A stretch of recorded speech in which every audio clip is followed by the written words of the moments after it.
감사합니다. 한번 기도하겠습니다. 사랑의 하나님, 감사합니다. 저희들 이렇게 당신의 진리의 양식으로 우리를 먹이시고 영생으로 인도하여 주시니 감사합니다. 오늘도 말씀 가운데 우리의 영이 열리게 하시고 당신의 진리 깨닫게 하셔서 다른 복음 쫓아가지 않게 하시고 이상한 것 따라가지 않게 하시고 오직 주 예수 그리스도의 그 복음, 하나님의 그 진리 깨닫게 하여 주시옵소서. 감사하며 예수님 이름으로 기도드렸사옵나이다. 네. 사실은 이게 지금 지난주 우리가 말씀 전했던 그 후반부의 말씀이에요.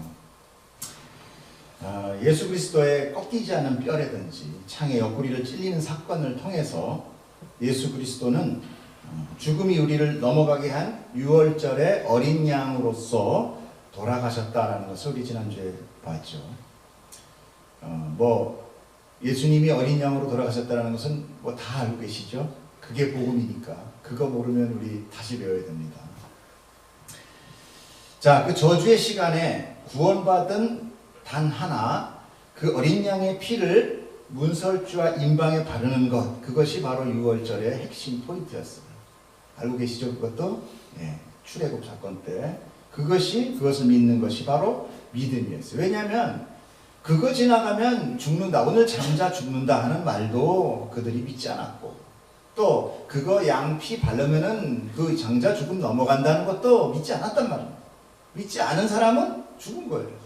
그러나 믿고 그렇게 바른 사람은 유대인뿐만 아니라 이방인도 다 살아난 겁니다. 여기에서 바로 예수 그리스도의 보혈의 피, 그 십자가 사건을 이미 예표하고 있었다는 것이죠. 우리의 믿음은요, 대단한 어떤 성과나 과정을 요구하는 것이 아닙니다. 단지 그 피가 나를 구원해 줄 것이라는 믿음을 갖는 것, 그것이 믿음이고 오로지 한 길이에요. 그러나 그것마저도 무시하고 간과하고 행동하지 않는 자들이 있다라는 거예요. 그게 누구냐? 그게 바로 불신자예요. 간단한 논리입니다. 우리는 전도할 때 그저 교회에 같이 나가자고 권하죠. 그 이후에는 누가 하느냐? 다 모두 성령님이 하시는 거예요. 그러나 그 전도자의 권함을 받고 교회에 나가는 사람은 별로 없습니다. 이것은 두 가지 의미를 나타내는데, 첫째는 예수를 믿는다는 것이 이렇게 보편타당한 일이 아니라는 거예요. 아무나 믿는 게 아니라는 거예요. 굉장히 극소수라는 거예요. 어려운 일이라는 것입니다. 그 말이 이해도 안 되고, 그리고 또 오히려 안에서 반감이 올라오는 것을 우리 복음 전하는 사람들은 아마 알 수 있습니다. 사람 안에 복음은 거부되고 있어요. 둘째는 뭐냐?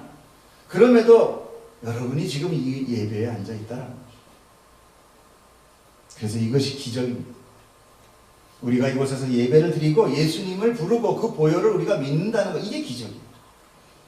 내가 예수를 믿는 것, 그리고 그분의 죽음의 의미를 알아서 믿고 감사하면서 그 보혈을 의지하고 그 보혈의 씻김을 받겠다고 나온 여러분, 이 씻김이 누굽니까? 바로 세례 받았죠. 여러분이 세례를 받았다면 바로 그 극소수 사람 중에 하나라는 것을 증명하는 거예요. 제가 세례 얘기가 나오니까, 제가 중국에서 선교를 가서 선교사님이 가정교회를 이렇게 하시는데, 그 중국인 자매가 하나가 예수를 영접한 거예요.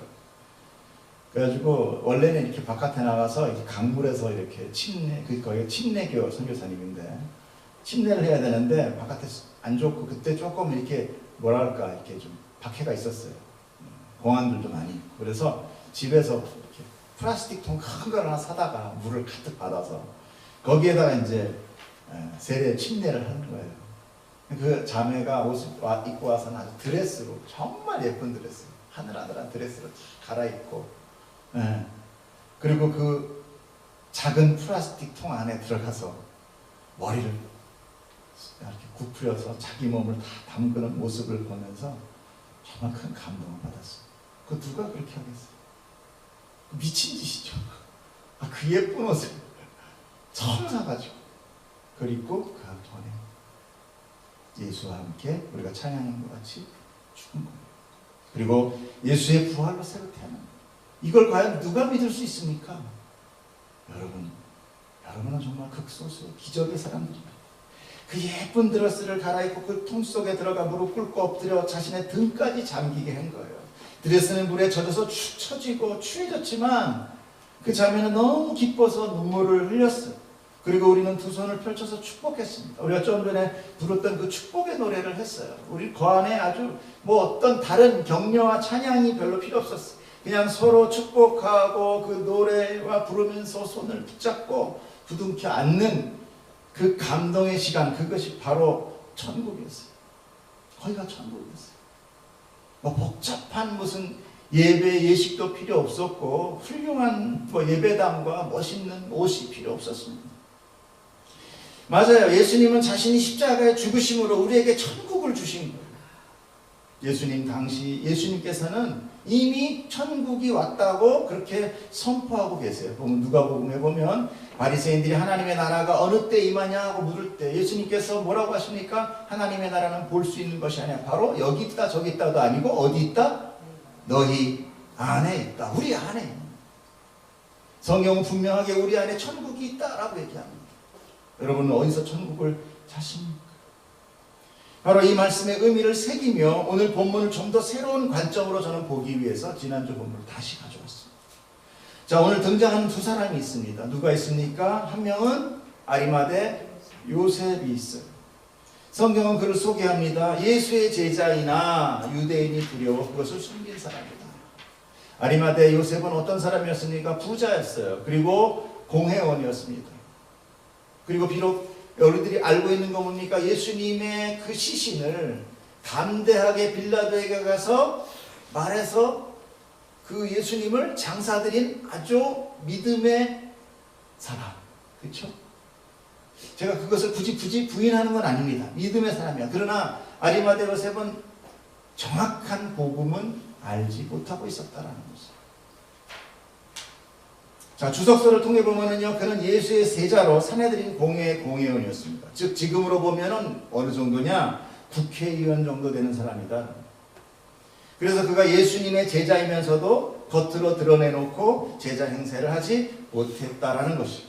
그런데 우리가 여기서 한 가지 알고 넘어갈 것이 바로 이 산헤드린 공회라는 거예요. 이 산헤드린 공회는 그 당시에 제사장들이 전부 다 속해 있는 하나의 국회의원 같은 그런 국회 같은 단체인데 이 공회는요, 유대인의 입법과 사법을 결정하는 최고 정책 의결 기구입니다.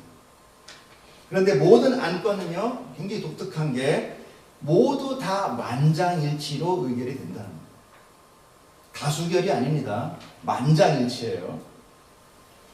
그렇기 때문에 예수 그리스도가 십자가에 처형된 이 결정도 이 회의에서 결정이 되었고요. 이것은 만장일치로 결정됐다는 거예요. 이 회의 모든 공의원이 만장일치로 의결되었다는 것은 주석서에 따르면요, 아리마대 요셉이 예수님의 사형을 찬성하지 않았다라고 전해오지만 결국 자이던 타이던 간에 그 결정에 동의했다라는 거예요. 예수님 돌아가시는 거예요? 동의했다. 믿음으로 예수님을 지키지 못했다라는 거죠. 우린 이 사건을 보면서 인간의 의지라든지 믿음이라든지 하나님의 어떤 경륜, 하나님의 뜻 이런 것들을 다시 한번 보게 됩니다. 인간의 믿음이 얼마나 나약한 거지. 그럼에도 불구하고 약함을 통해서 하나님의 경륜은 틀림없이 이루어가는 것. 하나님은 인간의 실수까지도 다 포함하여서 합력하여 선을 이루는 거예요. 여러분, 합력하여 선을 이룬다는 게 어떤 건 줄 아셨어요? 내 거 일 잘 되는 거? 그런 거 아니에요. 합력하여 선을 이룬다는 것은 어떤 인간의 실수, 어떤 세상적 죄의 실수도 다 합력해서 하나님은 기필코 내 백성 이끌어내신다, 완성하신다. 여러분, 그렇기 때문에 절대로 천국 가십니다. 아멘. 그렇기 때문에 우리가 여기서 예배드립니다. 그래서 십자가의 사건에 인간의 실수를 대조적으로 이렇게 그려놓고 있는 거예요. 예수님 돌아가신 이후에 아리마대 요셉과 니고데모의 둘을 통해서 인간의 나약함. 제가 요한복음에 대해서 왜 요한복음이 쓰는지 말씀드린 적이 있죠. 요한복음은 바로 예수님의 신적, 인적 위대함과 인간의 실수들을 적어놓지 극대시킨 겁니다. 그래서 인간은 이렇게 계속 실수하는데 그러나 하나님은 계속 이끌고 결국은 완성해내시고 만다. 이것이 요한복음이에요. 자, 또 다른 사람이 있습니다. 니고데모예요. 그는 누구였느냐? 바리새인이었어. 그런데 그 사람도 산헤드린 공회 의원이에요. 그는 예수님께 구원의 진리를 깨닫고자 한밤중에 찾아가서 거듭남의 진리를 물어봤어요. 그리고 그는 예수님의 후일 제자가 되었다라고 해석하고 있습니다. 왜냐하면 바리새인들이 예수를 죽이자는 의견이 있었어요. 중간에 예수님이 막 복음을 전하고 막 공생애를 하는 중간에 유대인들이 저 죽여야 된다, 그냥 놔두면 안 된다 라고 했을 때 뭐라고 얘기했나요? 정당한 신문 없이 죄인을 죽이는 것은 불법이다. 간접적이나마 이렇게 예수를 옹호했단 말이에요. 제자로 삶을 살기 시작했다는 거예요. 어디서 나타나? 요한복음 7장 5절은 그 중에 한 사람, 곧 전에 예수께 왔던 니고데모, 그죠? 그들에게 말하되, 그들은 이제 유대인들의 집행관들, 제사장들, 우리 율법은 사람의 말을 듣고 그 행한 것을 알기도 전에 심판하느냐라고 제지했다. 예수님을 죽이는 것을 제지했어요. 그렇다는 것은 바로 무엇입니까? 니고데모가 그때 밤에 찾아와서 예수님과 접하고 예수님의 가르침을 받고는 사모하게 됐다. 진리를 깨닫게 됐다. 그러나 드러내지 못한 거죠. 예수님의 제자가 된 거죠. 그럼에도 불구하고 그도 결국 예수님을 십자가에 처형하는 그 산헤드린 공회의 결의에 어떻게 했어요? 동의했다. 그러니까 그들은 예수님이 그리스도라는 것을 믿은 것이 아니라 그리스도는 메시아라는 것을 말합니다. 그리스도라는 것은, 유대인의 그리스도라는 것은 메시아예요. 메시아는 유대인들이 목숨 걸고 기다리는 구원자예요. 실제로 유대인들은 지금도 메시아를 기다리고 있습니다. 예수를 인정하지 않아요. 그러니까 그들은 메시아, 그리스도라고 인정한 것이 아니라 뭐라고 했어요? 그냥 큰 스승으로 생각해요. 근데 예수님을 우리가 메시아로, 그리스도로 인정하지 않으면 구원은 있다 없다? 없어요. 그래서 이단들이 나오는 것, 예수는 인간이었다. 훌륭한 인간이었다. 아주 훌륭하다. 그러나 하나님은 아니다. 이거 이단입니다. 예수님은 하나님이야. 그렇게 훌륭해서 이적을 그렇게 나타내고 하나님은 분명히 그 인간으로서는 그렇게 할 수 없어. 이것도 이단입니다. 예수님은 하나님이지만 그러나 분명한 인간이었다. 이게 이단 아니고 정통입니다. 그렇기 때문에 결국 그 큰 스승을 죽이는데 가담한 요셉과 니고데모가 자신의 아내의 꺼리낌과 불편함을 해소하기 위해 최선을 다해 나름 목숨을 걸고 예수님의 장례식을 치러드렸다라는 것이 한편의 또 이야기인 거죠. 저는 그렇다고 해서 지금 아리마대 요셉이나 니고데모 인간의 어떤 믿음이나 그들이 천국 갔냐 안 갔냐 이런 걸 따지자는 건 아닙니다.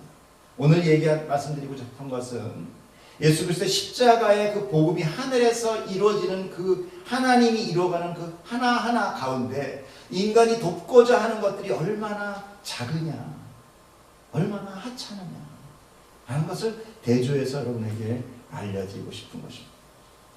요셉은 빌라도에게 가서 공식적으로 예수님의 시체를 요구했어요. 그리고 빌라도가 승인합니다. 이건 공식적인 승인이었어요. 숨은 게 아닙니다. 그러니까 요셉은 사실 예수님을 처형한 이 상황 속에서 굉장한 위험한 그 행동을 감행했던, 요셉이 예수님의 제자라고 하기에 그럴 수 있었다는 거죠. 또한 니고데모 역시 모략과 침향 섞은 것을 100리트라를 가져왔다고 하는데, 리트라라는 것은 고대 로마의 무게 단위로 대략 1리트라가 327g입니다. 그럼 100이면 어떻게 됩니까? 네? 32,700g이고 환산하면 32kg가 됩니다. 웬만한 초등학생, 그죠? 살찐 초등학생. 어마어마한 양이죠.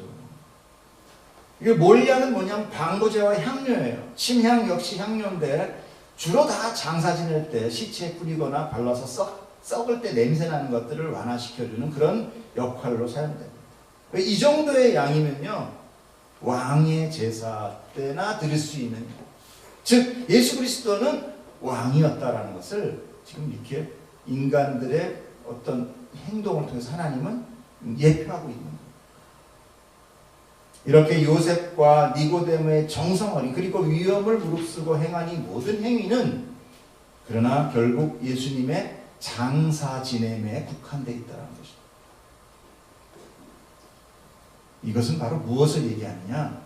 여러분, 예수님은 이 땅에 죽기 위해서만 태어나셨습니까? 뭐 하기 위해서 오셨습니까? 예수님이 돌아가시고 끝났으면 우리 죄는 사한 채로 우린 죽는 겁니다. 우리에게 영생은 없어요. 어떻게 해서 영생이 있게 됐습니까? 예수님의 부활신앙이에요. 여러분, 우리는 부활신앙을 갖고 있는 것입니다. 우리 죽어요. 우리는 이 육신을 가지고 결국 죽습니다. 예수님 있는데 왜 내가 죽지? 이 육신은 죽어요. 우리 죄를 갖고 있는 이 육신은 죽어요. 여러분, 이 육신 가지고 믿음의 행함을 할 때 잘 돼요? 안 돼요. 이건 영원히 가지가 이거 죽기 전에는 없어지지 않습니다. 우리 영은 비록 예수님 믿고 영생을 누리지만 이 몸을 입고 있는 한 우린 결국 이 죄 때문에 죽게 돼 있어요. 그리고 그 죽음은, 안 믿는 사람은 죽음이 인생의 모든 것 끝이고 이제 정말 지옥을 가든 하는 성경이 말씀한 대로 그 심판의 도리로 가지만, 성도에게는 이 죽음이 시작이에요. 여러분, 그게 다른 겁니다. 끝이냐 시작이냐. 우린 시작이에요. 그렇기 때문에 우리가 기뻐하는 것입니다. 그렇기 때문에 우리가 믿는 거예요. 그렇기 때문에 우리가 감사하며 예배하고 찬양하는 거예요. 이것이 없으면 우리가 예수 믿을 아무런 필요가 없는 거예요. 근데 지금 이들이 예수님의 제자라고 하면서 지금 무엇을 놓치고 있느냐? 부활을 놓치고 있다는 거예요. 그렇기 때문에 이들은 계속 장사 지내는 거에만 열중해 있다는 것입니다. 잘 장사들여 주려면, 우리가 조상님을 잘 모시듯이 잘 장사드림으로 인하여 내가 제자로서의 모든 본을, 모든 역할을 다 라고 생각합니다. 자, 즉 그들에게 부활신앙이 없었다는 것이고, 그들은 예수님께 유대인의 장례법대로 세마포로 예수님을 쌌습니다. 우리가 잘 알듯이 이 세마포는 옷이긴 하지만요, 시체가 썩으면 이게 흐트러지는 것을 막기 위하여 배로 싸는 그런 장사 지내는 옷. 우리가 오늘도 배 입잖아요. 우리가 마지막 갈 때는 배 옷 입습니다. 싫든 좋든. 네. 자, 이 상황을 우리가 나사로 사건에서 한번 보도록 하겠습니다. 나사로 사건에 볼게요. 요한복음 11장 43절 보면, 이 말씀을 하시고 큰 소리로 나사로야 나오라 부르니 죽은 자가 수족을 배로 동인 채로 나오는데 그 얼굴은 수건에 쌓였더라. 예수께서 이르되 풀어놓아 다니게 하라 하시니라. 여러분, 지금 배로 동여서 나사로가 나왔는데 걷지를 못하는 거예요. 강시같이. 예? 무슨 얘기인지 아세요? 지금 이런 모든 것을 절차를 지금 예수님께 그대로 하고 있다는 거예요. 이 예수님의 부활신앙이 있었다면 이렇게 할 수 없는 거죠. 어떻게 생각하십니까? 이렇게 동여놓은 것은 그냥 정말 장사를 정성껏 치러드리는 행위일 뿐이지 예수님의 말씀과 복음을 전혀 이해하지 못하고 또 믿지도 못하고 있었다는 거예요. 만약에 예수님이 부활하실 것을 믿는다면 이렇게 모든 전차를 꼼꼼히 할 수 없었던 거예요.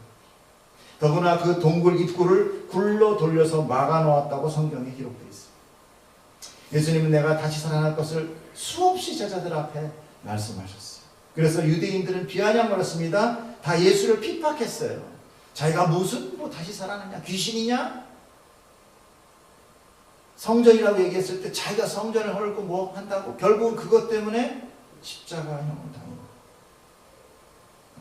여기 성경에서 같이 요셉이 진정한 믿음을 받은 제자라면 아마 예수님의 몸을 자기 집이나 아니면 다른 곳에 잘 보관하였을 것이죠. 왜냐하면 곧 부활하실 것이죠.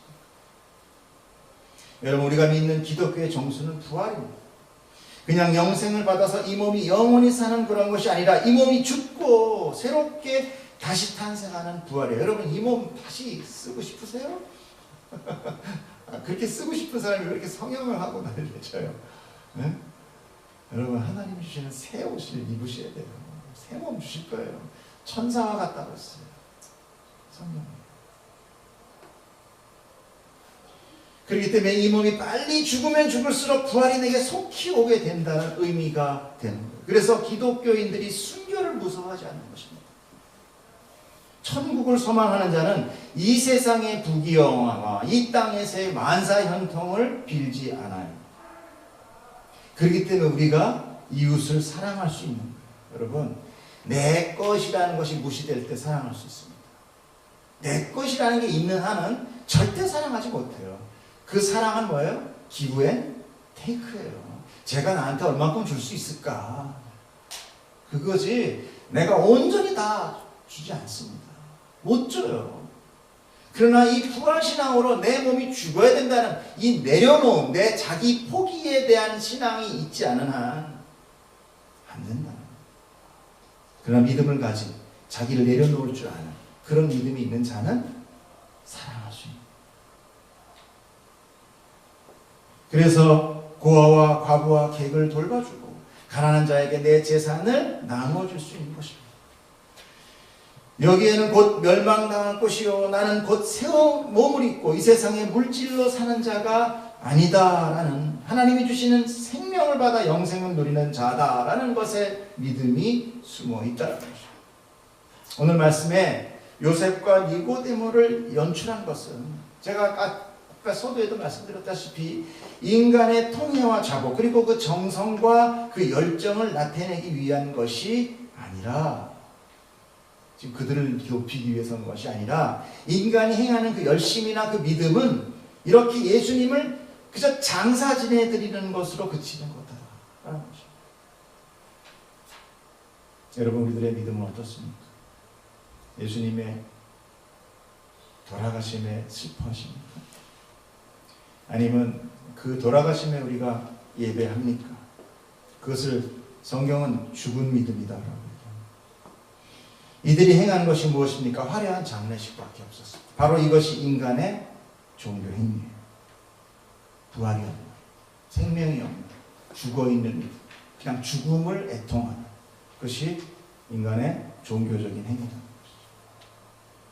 예수님 살아계실 때 숨어서 안 보이는 곳에서 몰래 사모하고 제자로 살았던 요셉. 결국 그때는 자신을 드러내야 나서지 못했다는 것이죠. 이것이 바로 인간의 종교 행위예요. 우리는 얼마나 세상 가운데서 하나님을 드러내지 못합니까? 교회는 나오고 믿는다고는 하지만 정작 세상에서 빛으로 소금으로 살아내지 못하고 있는 것입니다. 죽은 믿음 때문에 그래요. 인간의 감정적 범죄에 국한된 믿음은 아무런 영향력이 없어요. 부활하지 못해요. 믿지 못한다는 거죠. 우리가 아무리 오랜 시간 교회를 출석한다 하더라도 내 삶에서 예수의 모습이 나타나지 못하면 그저 숨겨져 있는 것이라면 그것이 믿음이 아니에요. 예수님의 뼈가 꺾이지 않은 것은 무엇 때문이라고 제가 말씀드렸습니까? 바로 의인이기 때문에 그렇다고 했어요. 의인이란 무엇입니까? 죄가 없는 자가 의인이에요. 즉 의인은 죽지 않고 영원히 산다라는 것을 예표하고 있는 것입니다. 그러나 죄인은 죽음이에요. 사망이에요. 그래서 다리가 꺾이는 것입니다. 뼈를 꺾고 안 꺾고가 십자가에 달린 죄수의 뭐를 여부를 확인하는 거예요? 죽음을 확인하는 거잖아요. 그렇죠? 죽어있나 살아있나 마지막으로 확인사살하는 게 뼈를 꺾는 거였단 말이에요. 그 판단의 기준이라면 죄는 사망이죠. 그래서 우리는 그 십자가에서 다리가 꺾여야 되는 자들이에요. 그러나 예수님은 다리는 절대 꺾이면 안 되는 거죠. 의인이기 때문에. 그 대신에 예수님이 어떻게 됐습니까? 창으로 옆구리가 찔렸어요. 물과 피를 쏟았어요. 누가 그 창으로 찔렀습니까? 누가 찔렀습니까? 군병입니까? 성경은 그들이 찔렀다고 얘기하는데 뭐라고 얘기해요? 37절에 보면요. 읽어볼까요? 37절. 30절 시작. 또 다른 성경에 그들이 예, 그들이 찔렀대요. 그들이 찌른 자를 보리라 하였다. 자, 그들이 누굽니까? 스가랴서 보겠습니다. 내가 다윗의 집과 예루살렘 주민에게 은총과 간구하는 심령을 부어주리니 그들이 나오죠. 그 찌른 바 그를 바라보고 그를 위하여 애통하기를 독자를 위하여 애통하듯 하며 그를 위하여 통곡하기를 장자를 위하여 통곡하듯 하리로다. 여기서 그들이 나옵니다. 그들이 누구입니까? 다윗의 집과 예루살렘 주민이 그들이 은총받은 간구하는 심령을 부어준대요. 그들이래요. 그들은 누굽니까? 유대인이요 이스라엘이요 신약의 교회의 우리들이에요. 여러분 이 사람 놀랍지 않습니까? 예수 그리스도의 창으로 그 옆구리를 찌른 자의 누구예요? 우리들이라. 저는 이 사건을 보면서 찾아보면서요 정말 소름을 끼쳤어요. 내가 예수를 찌른 자라는 거예요. 여러분 이렇게 멀리서 예수님이 찔림으로 해서 슬퍼만 하셨습니까? 아니요. 내가 찔렀고 내가 그를 바라보더라. 내가 생명 먹기 위해 우리 주님 죽인 놈입니다. 그래서 그분을 바라보고 우리는 어떻게 해야 돼요? 애통하는 자가 되어야 돼요. 근데 이게 하나님의 뜻이에요. 그 애통은 그냥 애통이 아닙니다. 어떤 애통이라고 그래요? 바로 내 자식, 내 독자의 죽음을 애통하듯이 애통이 된다. 내 장자가 죽은 것 같은 애통. 여러분 자식이 아직 없어서 모릅니까? 아니면 경험이 있으십니까? 자식의 죽음. 우리 전도사님은 아시고 그 애통은요 이 세상 그 어떤 것도 같이 할 수 없어요. 그 애통을 느낄 수 있는 게 엄마가 아이를 낳을 때입니다. 애가 뭡니까? 창자가 끊어지는. 그래서 애통하는 자가 복이 있다라고 주님이 말씀하신 거예요. 아시겠어요? 여러분 산상수훈 잘 아시죠? 네? 거기 보면 애통하는 자는 복이 있나니 그들이 위로를 받을 것이다. 왜 위로를 받아요? 생명으로 위로를 받게 돼요. 우리가 비록 예수 그리스도를 나의 죄로 찔렀지만 그 찔림의 애통을 우리가 가짐으로 인하여 그 십자가의 애통을 우리가 느낌으로 인하여 하나님 우리에게 복을 주신다. 그 복이 뭡니까? 하나님의 위로라는 것은 하나님의 생명력이에요. 바라크, 복, 하나님의 생명을 우리에게 부어주신다는 것입니다. 왜 애통하는지, 왜 그 애통으로 위로를 받아야 되는지를 우리는 분명하게 알아야 됩니다. 성경의 내용을 분명히 알아야 하는 그 이유가 바로 이런 것이에요. 여러분 십자가를 보며 그 십자가 위에 주님을 보며 여러분 애통하십니까? 다른 것 보지 마십시오. 오직 그 주님, 나를 위해 십자가에 달리신 그 주님을 바라보시기를 축복합니다. 그분은 내가 죽인 예수님, 내 죄로 돌아가신 거예요. 그렇기 때문에 우리가 주님 앞에서 그 돌아가시는 그 물과 피를 흘리는 그 주님 앞에서 내가 무엇을 더 달라고 기도할 수 있습니까? 그럼에도 불구하고 주님의 부활이 생명으로 나를 위로할 줄을 믿습니다. 그 은혜가 내게 영생으로 덮어줄 줄 믿습니다. 그 십자가에 달린 예수 그리스도를 붙들고 우리는 무엇을 요구하기 전에 애통해야만 됩니다. 내가 죽어야 될 그 곳, 그 사망의 그 자리에 나 대신 예수 그리스도가 달리셨기에 오늘 내가 예수 그리스도와 함께 죽고 그와 함께 부활했음을 선포하는 하루 되기를 축복합니다.